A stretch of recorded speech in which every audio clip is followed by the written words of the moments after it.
Witam was serdecznie, mówimy sobie dzisiaj sezonowy update, który przynosi nam 3 kryształowe bronie i masę zmian w mecie. Pierwszą broń pod lupę weźmiemy Fire'a, który myślę, że każdego zaskoczył, ponieważ zupełnie nie zgadza się z leakami, które dostaliśmy parę miesięcy temu. Swoją drogą uświadczyliśmy właśnie pierwszego Fire'a, który ma mobilitkę pod swoim spellem. Klikając E na nowym Fire'ze zmieniasz się w kulę ognia, która przelatuje przez przeciwników, zadając ją obrażenia i dodatkowo w miejscu lądowania zadajesz splash damage w AOE, w sensie w takim kółeczku, wiesz o co chodzi.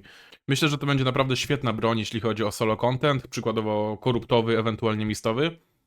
Aczkolwiek bardzo chciałbym zobaczyć bomb squad na ZVZ w wykonaniu tej broni. Reasumując, dostaliśmy naprawdę dobrego Fire'a, którego będzie można użyć na wielu kontentach i w końcu mam wrażenie, że SBI dowiozło z kryształowymi brońmi. Następna jest kryształowa naturka, która jest troszkę defensywna, troszkę ofensywna, ale jednak bardziej defensywna. Już ci tłumaczę o co chodzi. Gdy używasz swojego E, początkowo jesteś w formie, w której leczysz tak jak Blightstaff, tylko w troszkę mniejszym zasięgu, plus dajesz ogromnego shielda swoim sojusznikom. Jeśli klikniesz E jeszcze raz, zmieniasz się w formę ofensywną, która rutuje przeciwników na dany okres czasu, oraz zwiększa obrażenia twoich sojuszników o 15%. Oczywiście znowu możesz się zmienić w formę leczącą, przez to znowu dasz shielda swoim sojusznikom i znowu będziesz ich leczył. Z tego co sam testowałem, łącznie możesz zmienić się razy aż 3. Swoją drogą, jak widzicie na ekranie, chciałem sprawdzić, czy jeśli użyjesz swojego E i wejdziesz na mounta, to czy będziesz mógł rutować przeciwników, aczkolwiek animacja zostaje, a root oraz buff nie jest nakładany, także niestety to nie działa. Sama broń wydaje się być niesamowicie dobra na small scale, na ZVZ, na Hellgate'y, na open worlda, no tak naprawdę na wszystko. Także naprawdę warto będzie ją sprawdzić. Choć wydaje mi się, że dosyć szybko SBI ją znerfi, ponieważ oferuje troszkę za dużo. W sensie masz troszkę ulepszonego Blightstaffa, przez to Blightstaff wydaje mi się, że troszkę pójdzie w odstawienie, będzie troszkę gorszy. Mniej ludzi będzie nim grało, a rzeczywiście będzie wyciągana ta naturka kryształowa. Trzecią bronią jest kryształowa kusza, która wydaje się być niesamowicie ciekawa.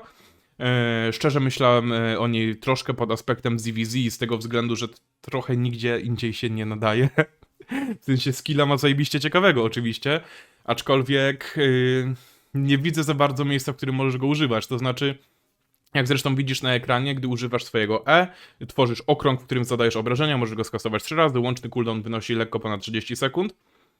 Tylko dziwne jest to, że praktycznie na żadnym kontencie nie grasz kuszą, że tak powiem, w mele. Starasz się trzymać dystans od przeciwników. Więc jedyne miejsce, w którym ta broń mogłaby być teoretycznie zagrana, jest to ZVZ, na Brawlu, ewentualnie zajeździe, ale nie do końca widzę inne możliwości, bo na solo bije zdecydowanie za mało obrażeń względem przykładowo one hand kuszy. Na duo też troszkę ubolewa i w sumie to wszędzie ubolewa. Ja wiem, szczerze mam wrażenie, że zbufują. W sensie TE bije zdecydowanie za mało obrażeń. W samym 8-4 tierze w pełne skastowanie wszystkich staków zadaje 1200 obrażeń. Także jeśli 3 razy użyjesz swojego E, to dodasz 1200 depsa, co jest dosyć śmieszną wartością, jak mam być szczery w tierze 8-4, nie? Nie wiem, co mam ci powiedzieć na temat tej broni. Wydaje mi się być kiepska, jak ją zbufują, to możemy pokombinować, ale na ten moment wydaje mi się, że pójdzie w odstawkę. Swoją drogą zmienili wygląd głównego skilla Lightcallera, co widzicie na ekranie. Fajnie, mam nadzieję, że będzie bardziej widoczne, z tego względu, że na ZVZ to był spory problem, gdy Lightcaller się was odpalał w całego zerga, jego skill nie do końca był widoczny i w sumie to zabijał wszystkich, nie? A teraz skill jest zdecydowanie bardziej jawny, że tak powiem, przez to łatwiej będzie go skontrować, gracze nie będą się denerwować, także w sumie to chyba plus, nie? Teraz omówimy sobie szybko dodatkowe zmiany, a później przejdziemy do weapon balansu, który jest zajebiście ciekawy swoją drogą. Od następnego update'u, jeśli będziesz przenosił paczki ze szmaglersowego wagona, to będą one widoczne na mapie tak samo jak kulki, które przyciągasz do hideoutów. I zmiana, którą wam pokażę gdzieś tutaj, ale jej nie przeczytam, bo jak ją przeczytam, to dostanę bana, tego chyba nie chcemy. Wszystkie fixy, bugi i tak dalej będziecie widzieć sobie mniej więcej w tym miejscu, także jeśli chcecie, to sobie zatrzymajcie film i sobie je przeczytajcie. Raczej nie będziemy się na ten temat rozgadywać, ale jako ciekawostkę wam je zostawię.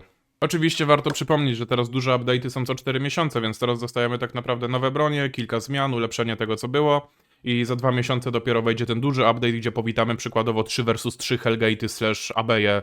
Wiecie o co chodzi. Także jeszcze poczekamy na duże zmiany. I creme de la creme, pierwsza broń z weapon balansu, czyli Infernal Cycle. Pewnie teraz kojarzycie to raczej jak graczy ZVZ, ewentualnie small scale'owych, że jak wychodzicie na open worlda, chcecie się bić z drugim zergiem, to wszyscy mają te kosy. To znaczy, jeśli grasz brawlem, to w brawl kompie masz tych kos przykładowo 5 na party, czy tam 6 na party, nie? Teraz rzeczywiście meta się troszkę zmieni, ponieważ kosy przestały się stakować. Ich skill został zmieniony na tyle, że teraz pod swoim E zadaje tiki. Oczywiście mówimy o tym drugim hicie, który jest tak naprawdę najważniejszy. I te tiki się nie stakują. Czyli tak naprawdę jedna kosa na party to jest maksimum. Czy ja się z tego powodu cieszę? Cholernie się cieszę, bo wiecie, zmiany w mecie, coś co było grane bardzo dużo eksploatowane, nagle się zmienia, nagle jest do wyrzucenia, trzeba wymyślić coś nowego, tworzyć coś nowego, także w mojej opinii świetnie. Mamy powiew świeżości. Tak samo jak Raging Blade W, które się grało stricte pod Infernal Cycle na ZVZ, zostało znerfione, ma teraz range z 6 metrów na 5. No i crossbowy. Energy Shaper, najbardziej memiczna broń, dostała właśnie buffa. Generalnie, laser kasuje się szybciej, zadaje więcej obrażeń, tylko pamiętajcie, że dalej te 2,6 sekund to jest dużo. Meta jest aktualnie bardzo szybka, musisz wypłacić, szybko się schować na ZVZ, także, czy tam na Smolu. Także na pewno to dalej nie będzie grane. Może jedna osoba w jakimś 8-3 tierze będzie robiła sobie solo bomb skład i tak naprawdę tyle. W sensie, no to po prostu nie jest viable bronią, trzeba zreworkować, a nie buffować, w mojej opinii przynajmniej. Demon Fang dostaje buffa, obrażenia zwiększone ze 106 na 112, oczywiście mówimy tu o każdym tiku, czyli jeden tik ma zwiększonych obrażeń o 6, mnożąc 100 razy 3 mamy 18, więc łącznie 18 damage buffa. Jest to dosyć dużo? Jest, także fajnie, może zobaczymy je zamiast kos, chociaż kilka. I Twin Slayery, broń, która jak dla mnie jest niesamowicie przyjemna, dostała ogromnego buffa, więc będzie jeszcze przyjemniejsza. Cooldown z 25 sekund jest zmniejszony na 15, co jest wręcz niesamowicie ogromną wartością. Oczywiście, że będziemy tym grać i to mnóstwo, także możecie się też tego spodziewać na kanale w najbliższym czasie. Tak jak i Energy Core został zmniejszony z 12 do 10, co jest miłym uśmieszkiem. Tej broni brakowało many, a to jest dosyć miła informacja. Myślę, że obniżenie tej wartości to jest miła informacja, no, wiesz o co chodzi. I buff do Fire Staffu, czyli do W, które było grane tylko i wyłącznie na dywizji, przynajmniej tak mi się wydaje. Cast time został zmniejszony z 0,6 do 0,4, tak samo jak i damage został zwiększony ze 186 do 205. Dotki zostały zmniejszone z 6 do 3, czyli ciężej będzie to odleczyć, ponieważ jednak będzie to biło szybciej i więcej. A sam damage z dotek został zwiększony o 1/3 około. No tą kamerą, no złap fokus. Teraz sobie szybko przeskoczymy przez Frost Staffa. Jako pierwszy weźmiemy Icicla, który dostaje buffa. Hit delay 0,7 sekund na 0,3, co jest dosyć miłą zmianą. Na ZVZ może wrócić. Definitywnie. Z tego co słyszałem o tej single playerów, to właśnie był spory problem, w sensie ten hit delay, nie? A teraz jak to zmieniałem, to rzeczywiście można zacząć tym grać. Następnym Frostem jest Permafrost, który dostał nerfa. Ze 180 prawie że 5 obrażeń do 173 i od teraz nie ingeruje w żadne inne stuny. Dobra, teraz naprawdę świetna rzecz do Gravekeepera. Od teraz, gdy wskoczysz na swoich przeciwników, swoim podrzucisz ich nawet na 1,2 sekundy. Mam nadzieję, że to przywróci Gravekeepera do gry. Jest to wspaniała broń, która została niesamowicie zapomniana przez ostatnie lata. Także szczerze, liczę, że chłopaki to wyciągną na ZVZ. Kryształowy Holy Staff, tragiczna broń, dostała buffa, cast time z 1 sekundy na 0,6, to też zmienia, nie? Możemy iść dalej. Kamlan dostał buffa, jego hit delay wynosił 1,5 sekundy, teraz będzie wynosił 1,2 sekundy. Czy to coś wiele zmienia? Szczerze, chyba nie. Chyba nie. Mam milion scenariuszy w głowie, w których chciałbym jakby, wiecie, powiedzieć, że to wiele zmieni, bo lubię Kamlana, ale wydaje mi się, że hit delay powinien wynosić 0,7 sekundy, żeby rzeczywiście ta broń mogła wrócić do mety ZVZ. Tak jak mówiłem wcześniej, aktualna meta jest bardzo szybka. Tutaj nie ma za bardzo czasu, żeby był delay ponadsekundowy na to, żebyś mógł spuszować w dane miejsce. Rozumiesz? To jest zbyt oczywiste. Przeciwnicy za szybko mogą zdaszować, wyjść, odejść od pusha. Także nie wydaje mi się, że to wiele zmieni, aczkolwiek liczę, że może jednak tak. W na naturce Protection of Nature dostaje nerfa, resisty z 0,24 na 0,2. Czy to nerf potrzebny? Oczywiście, że tak. Quarter Staff Black Monk. Mówimy tu oczywiście o SPL-u, Damage Reduction vs Player z 22 na 30, co jest bardzo dobrą zmianą. Duration z 6 sekund na 5, to myślę, że wiele akurat nie zmienia, ponieważ push jednak jest troszkę krótszy niż te 6 czy tam 5 sekund. Oczywiście Avalonczycy nie cieszcie się za bardzo, bo to tylko jednak na graczy działa, nie? Tornado, czyli Soulside, dostał nerfa, ponieważ stand time z 0,7 sekundy został zmniejszony na 0,4 sekundy.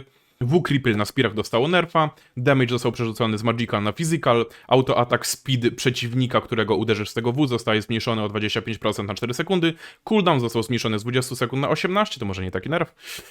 Movement speed buff duration z 5 sekund na 4, czyli jednak idziemy w stronę buffa. Oraz już nie dostajesz bonusu do damage'a, gdy sperujesz przeciwnika, co jednak skłania nas ku informacji, że to jest nerf. Swordy, Blade Cyclone, bardzo broken skill, to jest ten kręcioł na mieczu, wiesz, że tak klikasz W i się kręcisz i w ogóle tam bijesz chłopa, nie? Dostał spore nerfy. Ponieważ zmniejszone obrażenia z 70 na 60, oczywiście jest to nerf bardzo potrzebny, sporo ostatnio graliśmy mieczami i było to po prostu przesadzone. Ursin Maulery zostały zbuffowane, damage per tick został zwiększony o prawie 4 obrażenia, tak jak i delayed damage, czyli ten damage, który wchodzi po chwili dopiero jak już nastakujesz przeciwnika, został zwiększony z 27 do 30. Bardzo potrzebny nerf, bardzo mało osób grało tą bronią, a szkoda, bo jest niesamowicie ciekawa. Hellfire Handy dostały nerfa stricte pod ZVZ, ponieważ pierwszy oraz drugi stack, czyli te uderzenia, bo tam masz 3 uderzenia na Hellfire'ach. Pierwsze odbicie, drugie, trzecie. Także pierwsze zostało znerfione, drugie zostało znerfione, trzecie zostało zbuffowane. A dotki aktualnie biją z 14 na 18 obrażeń, więc wszystkie kontenty nie zostały ruszone, zostało ruszone tylko ZVZ, a w sumie prawie że tylko na ZVZ było to grane, także trudno się trafiło. I ostatnia bardzo smutna zmiana, ponieważ one-shoty znowu dostały po dupie. Kiedyś nam zabrano Assassin Jacketa, przez to one-shoty były znacznie trudniejsze, a teraz zabrano nam potki niewidzialności. O czym dokładnie mówię? Mam na myśli fakt, że teraz gdy się ujawnisz, dostajesz 2 sekundy obniżonych obrażeń o 50%, więc każdy one-shot będzie niesamowicie utrudniony, że będzie strasznie kombinować, ale na pewno coś wymyślimy. Dotarliśmy do końca, ale jeśli chciałbyś z nami zostać troszkę dłużej, to możesz wpaść na Twitcha, ewentualnie Discorda, codziennie streamujemy od godziny 16:20 lub 30, także co? Ja Ci serdecznie dziękuję i zapraszam. Siema.